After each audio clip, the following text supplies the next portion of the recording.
Hi, I'm Tom. And I'm Janelle. Welcome to For Game and For Glory, where we talk about tabletop gaming and we look to see if there are any connections between that and the Christian walk. We've been hosting a game night for about a year now. Up to that point, Janelle and I would have a couple people over, play a game for an hour or two, and this would happen not so regularly. Outside of that, our gaming consisted of Janelle and I just playing games with one another, the two of us, which we love. Yeah, that's correct. We still do that a lot, where we sit down and play a game that can accommodate two players.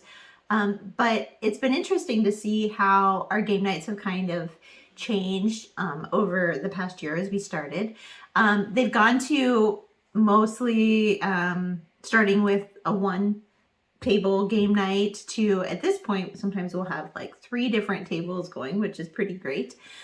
We've tried different things. We've considered, planning things out so that we have certain games that take, a certain amount of time. So we have different time slots.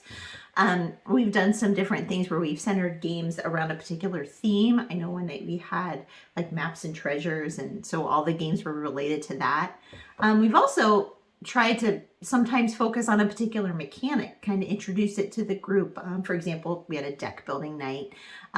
But overall, I know that this is something that Tom and I to share our game collection, to be able to share our time, host people in our home, all of which we've really, really enjoyed. So this month, we are doing a favorites month.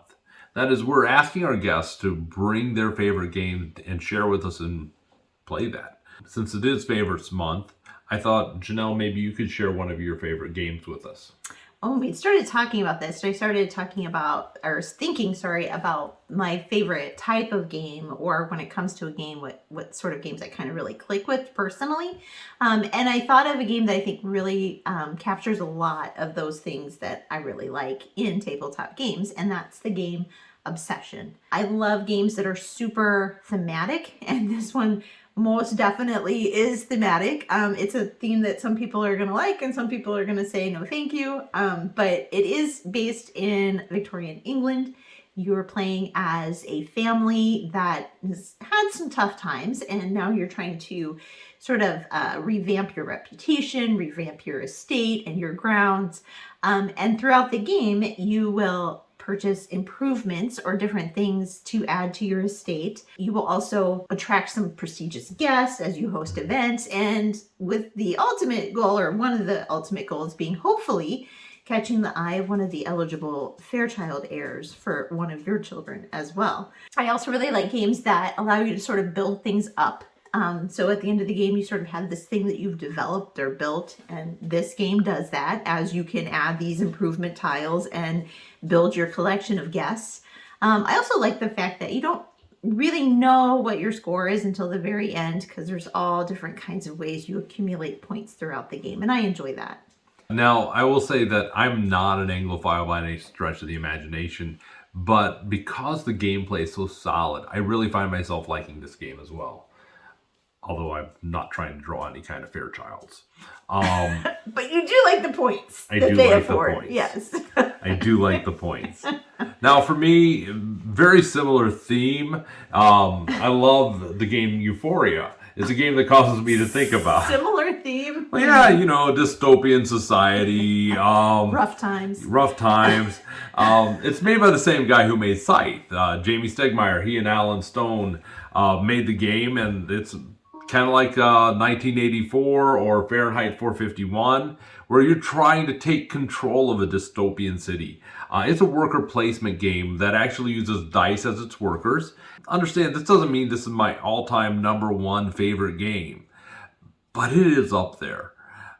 Because even if I'm not getting it to the table, I'm thinking about it, and I'd like to get it to the table a little bit more often. I really enjoy the theme of this too, that whole dystopian society. And like you mentioned, the dice actually being your workers is really kind of neat. And when you collect your workers back, having to do that check to see balance the awareness of your workers with their happiness and that kind of thing. It's fun. That said, I love playing my favorite games, and I'll play them with anyone at any time, any place. But I'm also interested in what other people's favorite games are and what they want to play, what you want to play. And that made me think of Philippians chapter 2, verses 3 and 4, which says, "Do nothing out of selfish ambition or vain conceit. Rather, in humility, value others above yourselves, not looking to your own interests, but each of you to the interests of others." So our next game night is not going to be based around a particular mechanic or a theme, but around our fellow gamers. It's going to go along with what that passage said that Tom just read, and give us that opportunity to kind of do a very visible representation of looking to the interests of others and preferring others. So we look forward to learning about the games that our friends and that our viewers like. We would really love to have you make some comments below about your favorite game, about the types of games that you like, even ideas that you have for game nights or game nights that you've hosted. Also, we are a new channel, so please consider hitting that subscribe button so that when we put out new content, you'll be notified. Until next time, this has been For Game and For Glory.